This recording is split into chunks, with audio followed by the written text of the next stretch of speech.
So today we're going to go on to Rousseau's second discourse, the discourse on the origins of inequality. You'll see that this is a more political work, a work in which Rousseau sketches out the origins of political society and the origins of the state. I want now to give you a quotation from Rousseau as he describes how he began his work on the second discourse. You'll remember we did something similar about his reactions to beginning the discourse on the arts and sciences. He says, "For all the rest of the day, wandering deep into the forest, I sought and I found the vision of those primitive times, the history of which I proudly traced. I, Rousseau, I demolished the petty lies of mankind. I dare to strip man's nature naked, to follow the progress of time and trace the things which have distorted it. And by comparing man as he had made himself with man as he is by nature, I showed him in his pretended perfection to the true source of his misery." That's so key. I showed him in his pretended perfection, progress, the true source of his misery. Exalted by these sublime meditations, my soul soared towards divinity, and from whose height I looked down on my fellow men, pursuing the blind path of their prejudices, their errors and their misfortunes and their crimes. I cried to them, he says, in a voice they could not hear. Madmen who ceaselessly complain of nature, learn that all your misfortunes arise from yourselves. Madmen, don't blame nature.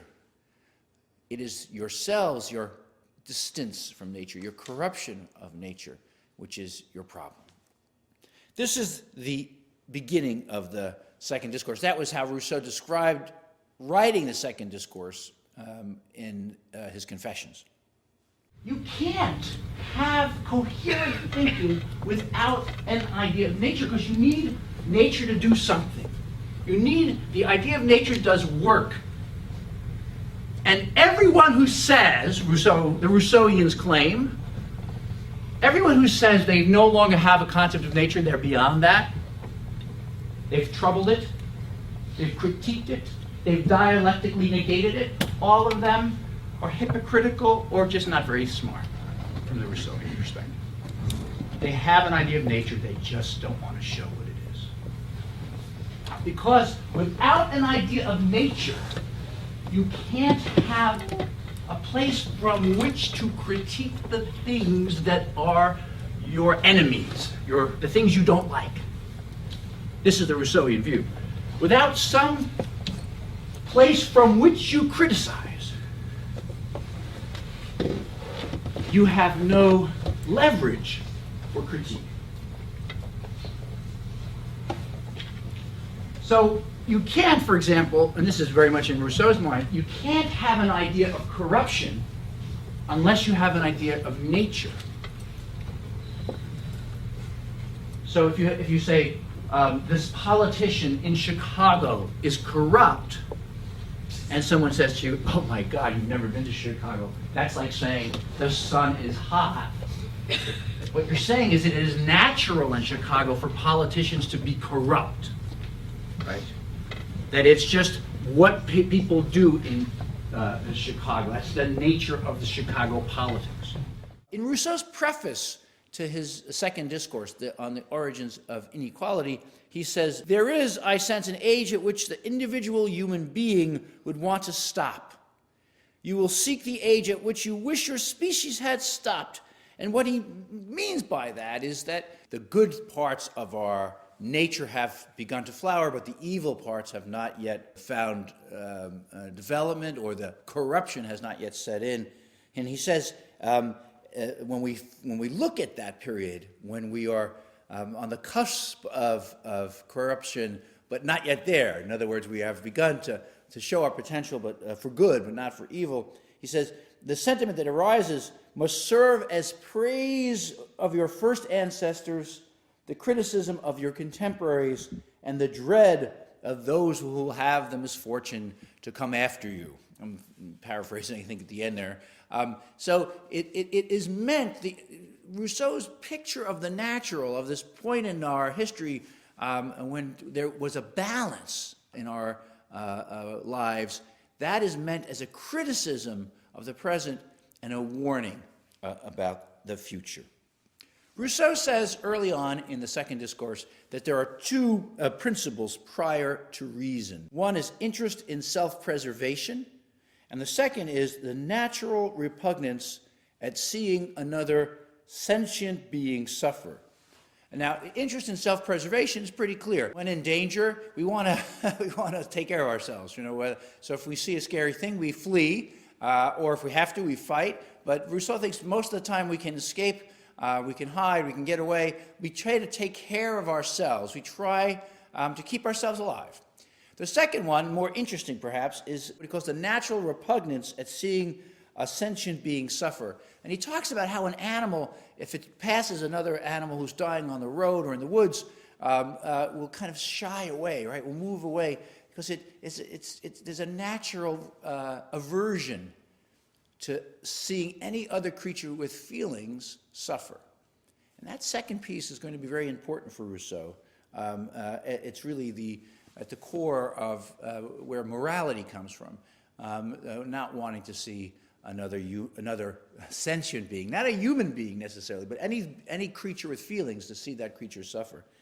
Rousseau gets off some barbs against his fellow intellectuals early on in the second discourse.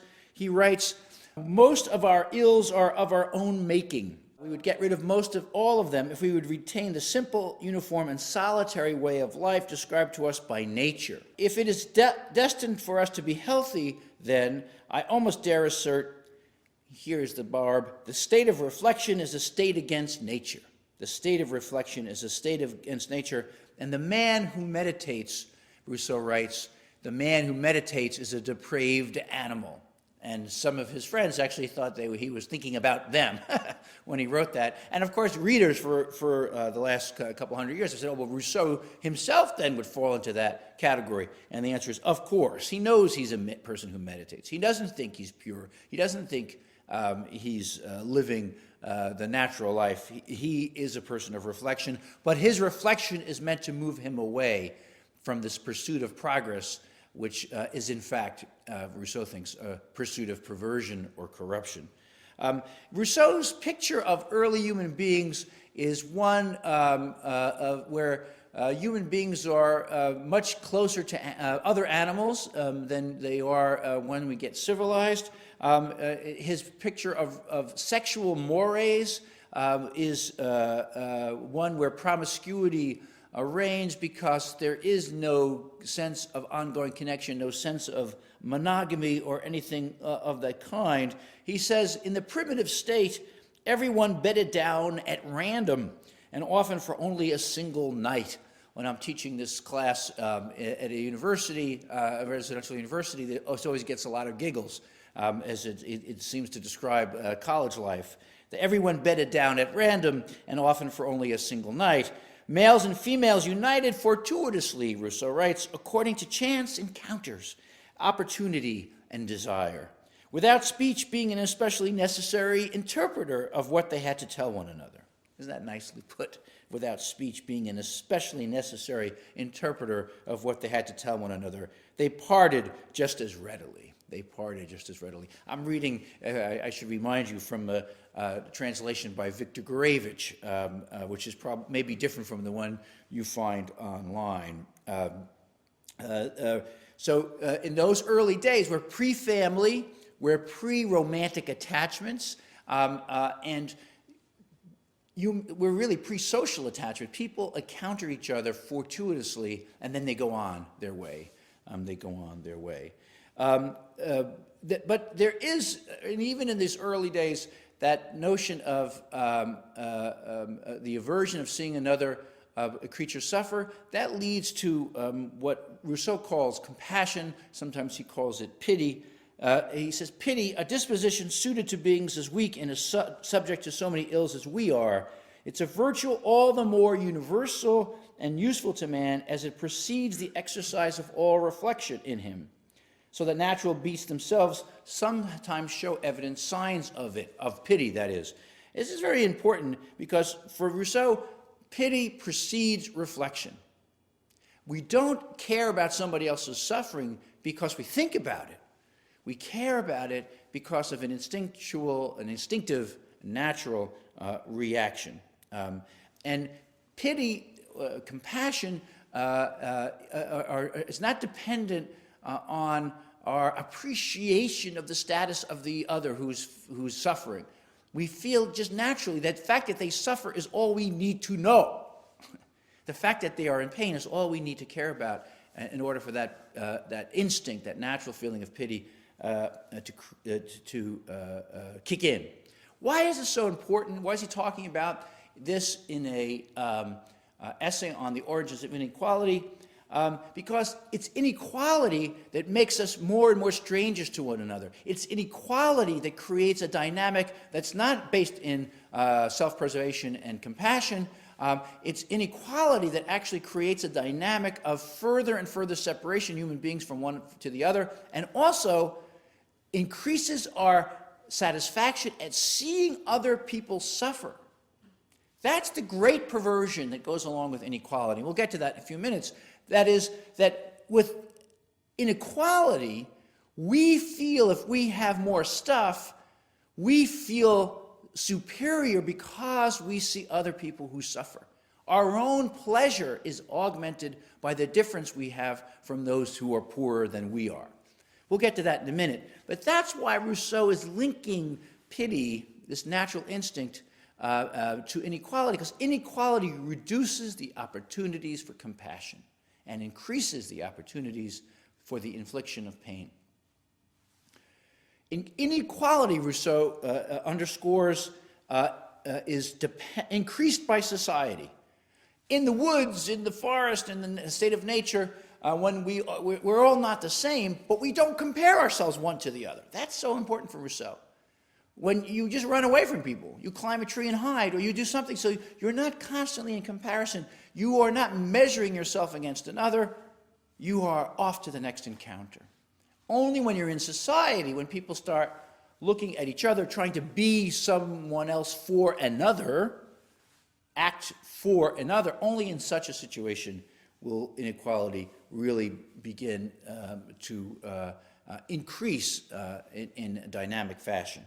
He says that it will be evident how much smaller the difference between man and man must be in the state of nature than in the state of society, and how much natural inequality in the human species must increase as a result of instituted inequality. Notice that. Natural inequality in the human species must increase as a result of instituted inequality. That's really important for Rousseau. We layer on inequalities in society. And so Rousseau, having set out some of these markers about what is a natural human being, what are some of the instinctive components of human beings. This is in part one. In part two, he really turns to the origins of society. There is, of course, inequality in the pre-society stage. That is, some people are faster than others, some people are taller than others, some people are stronger. But it doesn't matter so much because we don't compare ourselves to one to the other because we're not living in proximity, we don't have relationships. Only in society do we create a dynamic of inequality. And so the first sentence of part two of the discourse is, the first man who, having enclosed a piece of ground, to whom it occurred to say, "This is mine," and found people sufficiently simple to believe him, was the true founder of civil society. So the true founder of civil society is the person who creates property. See that? He puts a stick in the ground and says, "This is mine," and then got other people to recognize that, to be simple enough to believe him. That is the founder of civil society. Hardly heroic. It's someone who pulls the wool over the eyes of other people. That's all we have time for today. We'll pick things up next time when we move on along the syllabus to the next set of readings. See you then.